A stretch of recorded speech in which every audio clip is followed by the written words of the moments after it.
In the beginning God created the heaven and the earth. And the earth was without form and void, and darkness was upon the face of the deep. And the Spirit of God moved upon the face of the waters. And God said, "Let there be light," and there was light. The Cherokee Indians tell that when they first came to the southeastern United States, they found many well-tended gardens but not the people who cared for them. Eventually, they discovered a group of people who lived underground and came out only at night to tend the gardens. They harvested the food and took it underground to their cities. These people were small, had blue skin and large black eyes. The sun rays were too harsh for them, so they built their cities underground and only came out at night using the light of the moon. The Cherokee called them the Moon People. The idea of a hollow Earth posits that planet Earth is either wholly hollow or otherwise, and it contains a substantial interior space, but generally revolve around underground civilizations, technological and spiritual advancements, and alternative more paradise-like environments. Supporters of this theory claim evidence to support it has been stifled by scientific communities such as NASA. Dr. Orody Clark, a professor emeritus at Montana State University who is a Cherokee and has been researching the Star People for many years, in her book, Clark recounts a story told to her by an 84-year-old elder, who she called Uncle Bo. According to him, the Old Ones tell stories about people from the stars who lived underground near Tanana. There are many stories the Old Ones told about the Star People who live among them and went underground near Tanana. The Inupiat believe they came to Earth on a spaceship. Clark then asked him if he'd ever seen a spaceship, to which he replied, "Plenty of times. I was born here in Athabascan Territory. I was here before Alaska became a state, and my people lived here for thousands of years before any white man ever came here. There were spacecrafts visiting Alaska when it was called Alexak, and they will be visiting long after there is no more Alaska. I think they have always been here, just as the Old Ones said. The government knows about it, but there is little they can do. They were here long before there was a government.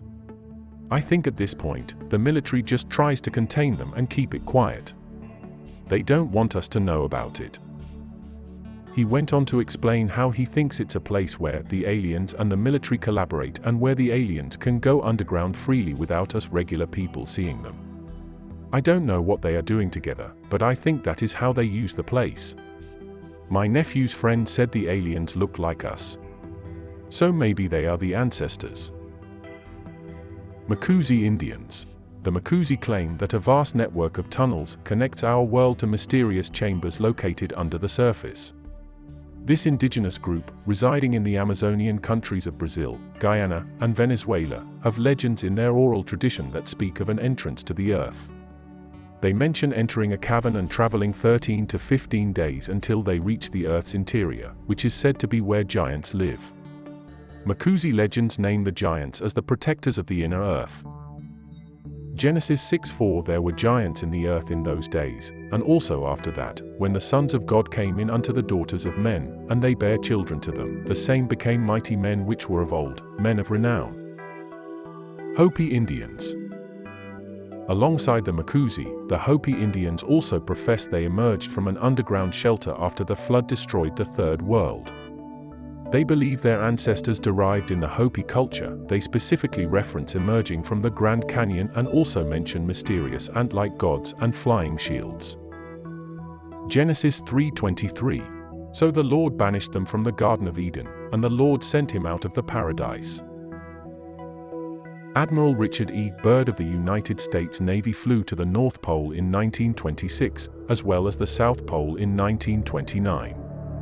He referenced the North Pole as the center of the great unknown and also wrote of his excursions in his diary. In his descriptions, he references allegedly entering the hollow interior of the Earth, which included mountains, lakes, and rivers as well as animals and vegetation. He also reports finding cities, civilizations, and emissaries of the inner Earth civilization called Agartha. William Reed, who wrote Phantom of the Poles in 1906. He supported the hollow Earth theory, but without the inner sun or interior shells. Lynn Buchanan, one of the Stargate Army remote viewers, claims that he was tasked to find out information on extraterrestrial groups that are visiting the planet. He also mentions these bases. Another interesting story told by Dr. Clark comes from Mary Winston. We have a story that our ancestors were brought to this land in great metal flying machines by the Star People. The ancestors lived on a cold planet, much like the Arctic region. So they brought us here to colonize this planet. At that time, ice covered the Earth. It was not like the Earth of today. We knew of the Star People from our grandparents. The stories were passed down for thousands of years. We were brought here by the Star People who live at the top of our world. They live under the North Pole. That is the top of the world. My grandfather talked with them when he was alive. He said they looked like us, but that they had bigger eyes because on the home planet everyone lived underground. He said when we were first brought here we had big eyes too, but the sun and snow made our eyes small slits. David Wilcock. Researcher David Wilcock stated in interviews there is an alliance of ancient civilizations living inside the planet. He believes these beings inhabit the inside of the Earth for long periods of time, and made it possible by hollow cavities on the surface of the crust, which include their very own biome, replete with bacteria capable of producing. He goes on to claim that living in these cavities allows for civilizations inside of the Earth to monitor what is happening on the surface of the planet, or outer Earth. Wilcock specifically mentions the Atlanteans as one group that went underground to survive the chaos occurring on the outside of the planet. Several ancient texts from various cultures mention beings from another world that exist within our own. One such world, referenced in Tibetan Buddhist and Hindu traditions, is Shambhala, which is described as a hidden kingdom within our own planet, a place we do not understand and is difficult to find. We've never really been down there ourselves, at least as far as we know. Operation High Jump. High Jump was one of the largest operations ever conducted in Antarctica, with over 4,000 men sent to study, map, and reside on the continent for 8 months. The expedition included 13 Navy support ships, an aircraft carrier, helicopters, flying boats, and an array of more traditional aircraft. This expedition, as well as the subsequent Operation Deep Freeze 8 years later, established an American military presence on Antarctica, which is prohibited today. So why, exactly, was there such a rush to facilitate this occupation? Richard E. Byrd of the U.S. Navy pioneered further exploration of the poles. And after a multitude of trips to the Arctic territories, there is one Byrd narrative that sticks out more than the rest, his record-setting flight over the North Pole. According to an alleged diary entry written during his polar flight, Byrd came across a warm, lush climate with mammoth-like creatures and an ancient human race that had been residing within the Earth. His plane was commandeered mid-air and landed for him by people in the center of the Earth who intercepted his plane with saucer-shaped aircraft. Upon landing, he was met by emissaries of a civilization many assumed to be the mythical Agartha. These alleged Agarthans expressed their concern about humanity's use of atomic bombs during World War II and employed Byrd as their ambassador to return to the US government and relay their sentiment. Nazi maps believed to be instructions for reaching Agartha have supposedly been corroborated by a letter from a German U-boat navigator named Karl Unger, who claims U-209 made it to Agartha and that the Earth is in fact hollow. The letter also mentions the notorious German gens Karl Horschafer and Rudolf Hess, who he says were correct about the hollow Earth theory. There is ample evidence the Nazis spent a lot of resources searching for Agartha as a last resort for Hitler to escape in case of dire emergency, somewhat warranting these conspiracies. In fact, the most common diagram of Agartha was drawn by a German scientist in 1935. Evidence also exists to indicate the Nazis may have believed we already lived on the inside of the Earth. Some experiments of the Third Reich show a belief the Earth was concave, and that we reside on the interior of a sphere. Cave tunnels. Over 12,000 years ago, ancient people from Europe started building massive underground tunnels across the entire continent. No one knows why or how these tunnels were made, but they are among the most incredible features attributed to man thousands of years ago. In fact, over 10,000 years ago, ancient man was capable of erecting some of the most fascinating ancient structures known to man. Evidence of that is Göbekli Tepe. Archaeologists have discovered in modern-day Germany thousands of underground tunnels that date back to the Stone Age. These tunnels spread throughout Europe, from Scotland to Turkey, leaving researchers puzzled about their original function. Many researchers, among them German archaeologist Dr. Heinrich Kusch, believe that these megalithic tunnels were used as modern-day highways, allowing the transition of people and connecting them to distant places across Europe.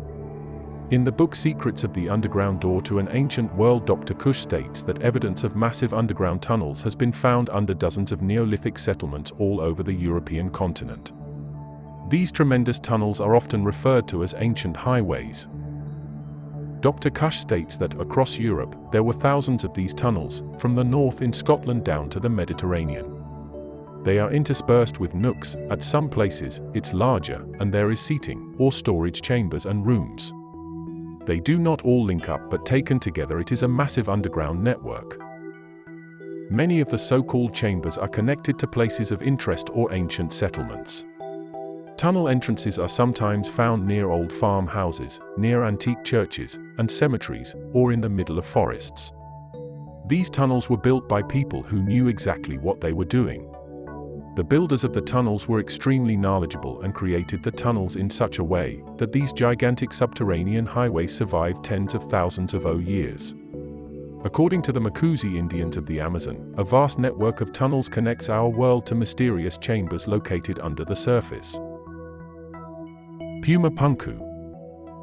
The temple grounds of Puma Punku are believed to date back to between 536 and 600 AD, constructed by a civilization appearing to have been wiped out by a cataclysmic event.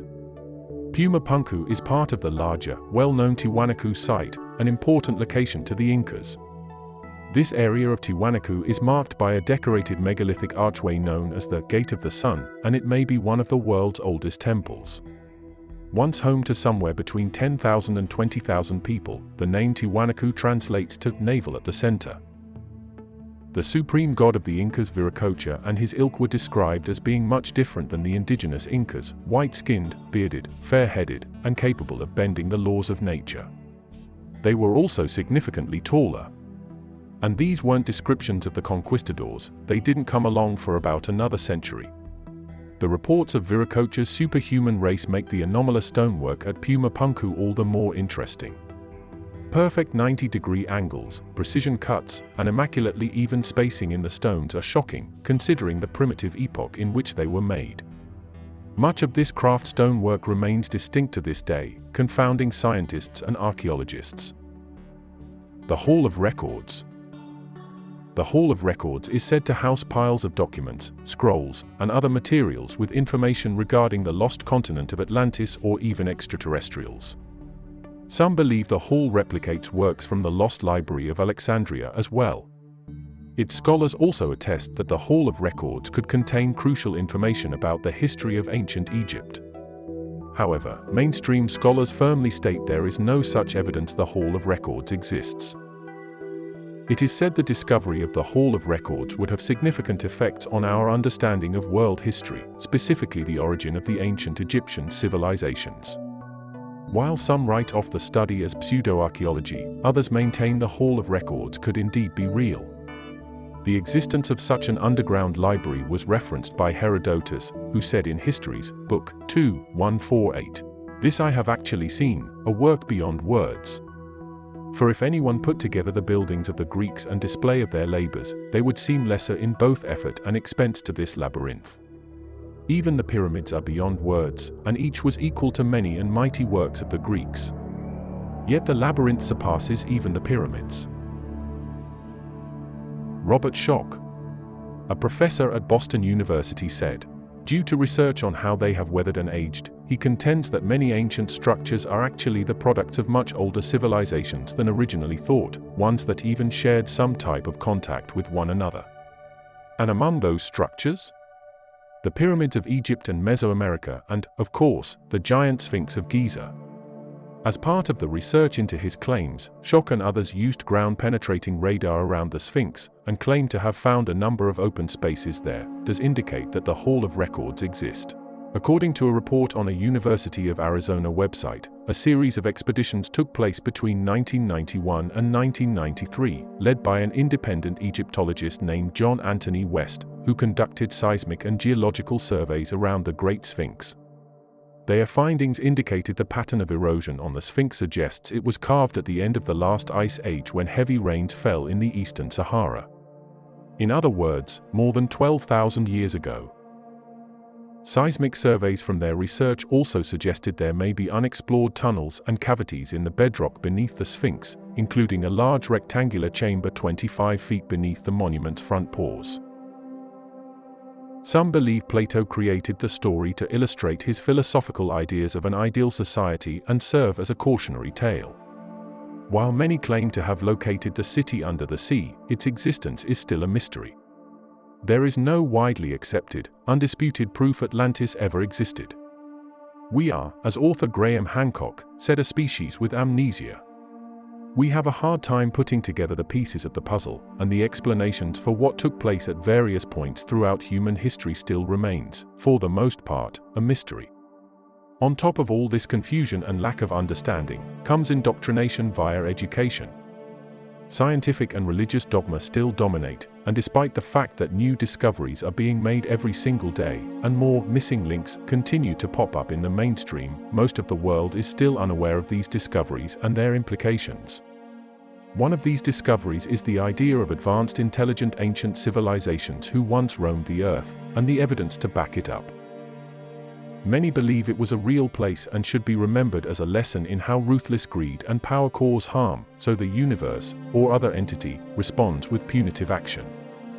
Those who aren't prepared or enlightened suffer. The Yonaguni Monument.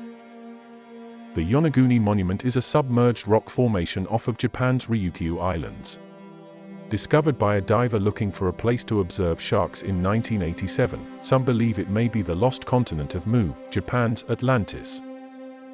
Marine geologist Masaoki Kimura at the University of the Ryukyus believes Yonaguni Monument's many right angles and carvings are definitely man-made. He says he has identified 10 structures, including a stadium, castle, temples, and roads, which date back to about 5,000 years ago. The architecture and carvings are similar to other ancient Asian structures, according to Kimura. Dwarka. Dwarka is one of the most studied underwater discoveries in India's Gulf of Cambay. It's still a thriving city today, but marine archaeologists have been studying its ancient underwater ruins for decades. According to ancient Hindu texts, Dwarka was a beautiful, prosperous city founded by the god Krishna. Dwarka was destroyed when the evil King Sulva attacked with a flying machine, and it sank into the sea when Krishna left. Alexandria, Egypt, home of Cleopatra, Tianemanu in the Solomon Islands, and Pavlopetri, Greece, are among many well-studied sunken cities that were thought to be destroyed by earthquakes and subsequent flooding. History is not always as it's told, which is why critical thinking and investigation is important. According to the best estimates of some historians, the US government alone classifies more than 500 million pages of documents every single year. From the teachings of the Sumerians, Mayans, ancient Egyptians, Greeks, all the way to Atlanteans and more, there are facts that still remain unacknowledged when piecing together the mystery. Plato. Strange times are these in which we live when old and young are taught falsehoods in school. And the person that dares to tell the truth is called at once a lunatic and fool. How Plato, and those before and after him, were able to discuss aspects of space and physics which were only recently confirmed in modern history remains a mystery, similar to what we see with Buddhism and quantum physics. So much knowledge has been shared from the fraction of documents and text we have from that era, that it is truly mind-altering to contemplate the accuracy of their thoughts when you compare it to modern-day knowledge. The lost land of Atlantis. Plato is one who wrote about it, and he lived in a time closer to the period in question. He wasn't the only one to do so, but why is it that when ancient documents and influential figures who describe aspects of ancient society like social norms, financial structure and education, they are taken extremely seriously, but when speaking of an advanced ancient civilizations and spirituality, their words are considered mythical? According to Plato, Atlantis was inhabited by earthborn and primitive human beings. One of them was wooed by the god Poseidon, who interbred with the human beings, and they eventually bore 5 children. According to Plato, Atlantis was full of large and beautiful palaces, temples, docks, and a network of various bridges and canals that united different sections of the kingdom. They circumscribed each of the land zones with a wall, the outer wall being covered with brass, the middle with tin, and the inner, which encompassed the citadel, with orichalc. The citadel, on the central island, contained the palaces, temples, and other public buildings. In its center, surrounded by a wall of gold, was a sanctuary dedicated to Cleito and Poseidon. The part of Atlantis facing the sea was described as lofty and precipitous, but about the central city was a plain sheltered by mountains renowned for their size, number, and beauty. The plain yielded 2 crops each year, in the winter being watered by rains and in the summer by immense irrigation canals, which were also used for transportation. The plain was divided into sections, and in time of war each section supplied its quota of fighting men and chariots. Eventually, Atlantis fell due to greed, ego, and black magic. Qualities not rare among men. It's these qualities that still exist today which the human race, on a collective level, that we need to let go of. Plato's description of the gods and how they assisted, as well as inbred with the native human populations, is nothing new. Were these gods extraterrestrial? To understand more about Atlantis, we must venture out and learn more about Solon, a highly respected and well-known Greek statesman who lived between 638 BC, 558 BC. As explained by Plato, Solon travels to ancient Egypt to learn more about the history of its country and look for potential trading outposts between Greece and Egypt. It is believed that in an ancient tale, Solon wrote about the mythical city-continent of Atlantis, an elusive empire that has captured the interest and imagination of historians, archaeologists, adventurers, philosophers and others for more than 2,000 years. An Egyptian priest named Sonches of Sais told him a great ancient civilization that had disappeared from Earth 9,000 years ago. Among many other things, it is believed that Sonches told Solon stories about a series of ancient empires that existed on Earth, natural catastrophes that made them crumble, and great wars that had raged civilization in the past. Solon learned great information about Atlantis from Sonches, who described the incredible size and wealth of the Atlantean Empire as best as he could. Egyptian priest told Solon that there had been numerous cataclysmic natural disasters in the past, each time exterminating most of humanity. And that because of that, after the disasters humans would start building their civilizations once again from zero, having lost all of their knowledge. So the Egyptian priest tells to Solon that the Egyptians were wise to write history on the walls of their temples. Thus with ink that is waterproof they wrote on stone buildings that are fireproof and earthquake-proof, in case yet another disaster happened. Lord Admiral Hill Norton, former Chief of Defence Staff, 5-star Admiral of the Royal Navy, Chairman of the NATO Military Committee. We have seen an enormous amount of evidence showing that UFOs are real, and that some of them might be extraterrestrial in origin. There is a serious possibility that we are being visited and have been visited for many years by people from outer space, from other civilizations. That it behoves us, in case of these people in the future or now should turn hostile, to find out who they are, where they come from, and what they want. This should be the subject of rigorous scientific investigation and not the subject of rubbishing by tabloid newspapers. The Pyrie Map. Dr. John Weihaupt, an emeritus professor of geology at the University of Colorado, Denver, says he believes a discovery of the continent prior to the 19th century was made. Though he says the actual means of discovery remain unknown. Some believe the Pyrie race map shows a subglacial topography of Antarctica that harbored life during a period of warmer global climates. A study by scientists from LSU and Rice University found deposits of Pholis pollen in layers of sedimentary rock, indicating a tundra warm enough for plant growth as recently as 12 million years ago. The Pyrie race mapping appears far more advanced than typical 16th century cartography, leading some to ascribe to theories that the map may be proof of the presence of off-worlders, or Antarctica aliens with advanced technology. Corey Goode, author and alleged secret space program whistleblower, has talked about a process of revealing this UFO and ET information to the public. This in itself raises a number of questions. In an interview with Corey Good, Corey spoke about some of the recent findings in Antarctica as it relates to warm environments beneath the ice that could harbor life. This immediately raises the question of, are we about to hear more drip disclosure about Antarctica? Why is this question raised? Because many have claimed there are ET remnants and a lost civilization being covered up in Antarctica. The discovery of several four-sided pyramids has ignited curiosity. Some claim that the pyramids are the work of ancient or alien civilizations. The distinctly shaped sides of each face are what alternative theories see as evidence of the pyramids being man-made. An additional dome-shaped structure protruding from beneath the ice has raised further questions and perpetuated the belief of an ancient civilization buried beneath that the Ottomans may have been aware of or contacted. Admiral Richard E. Byrd of the U.S. Navy pioneered explorations of both poles. After a multitude of trips to the Arctic territories, there is one Byrd narrative that sticks out more than the rest: his record-setting flight over the North Pole.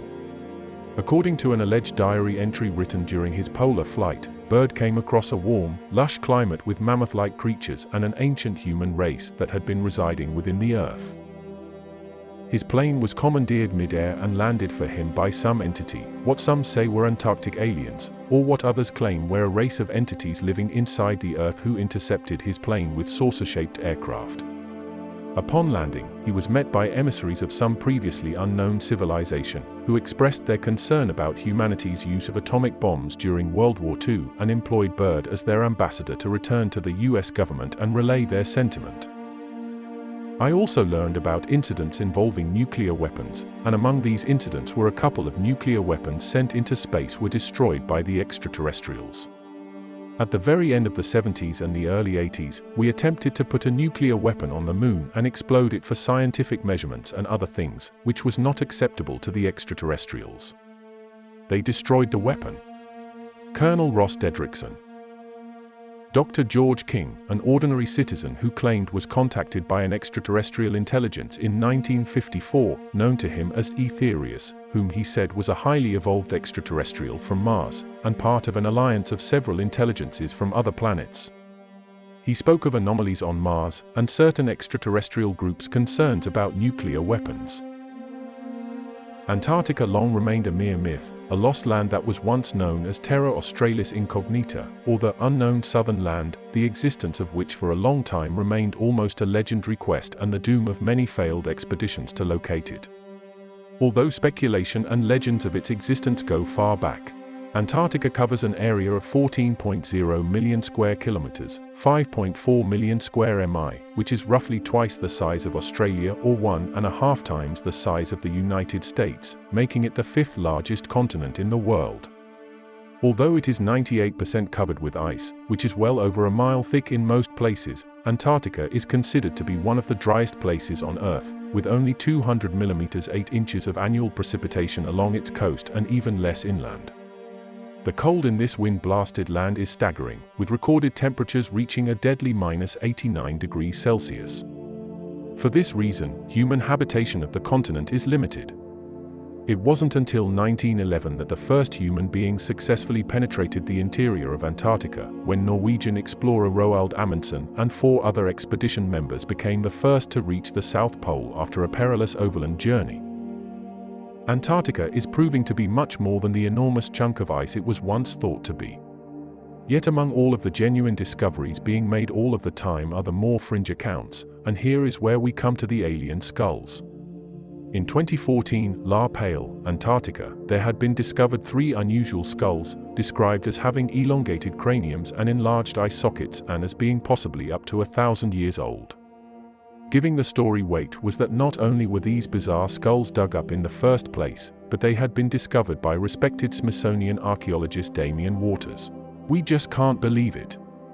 We didn't just find human remains on Antarctica, we found elongated skulls. I have to pinch myself every time I wake up, I just can't believe it. This will redefine our view of mankind's history as a whole. It was seen as a mind-blowing discovery, as the age of the mystery skulls would suggest that humans had visited Antarctica far before the earliest known human discovery of the frozen continent. Of course, there was also the idea that these weren't human skulls at all, but rather the remains of alien beings or even human-alien hybrids of some sort. These elongated skulls are much, much larger than normal human skulls would be. Purposeful cranial deformation can change the shape of a skull, but it cannot increase the volume of the skull. In addition, these skulls have quite a few other important physical characteristics that greatly set them apart from normal human skulls. Are this proof of an ancient civilization that were more advanced than us? Did aliens work with humans? And will the truth ever come out? Join us and find out more on A Mystical World.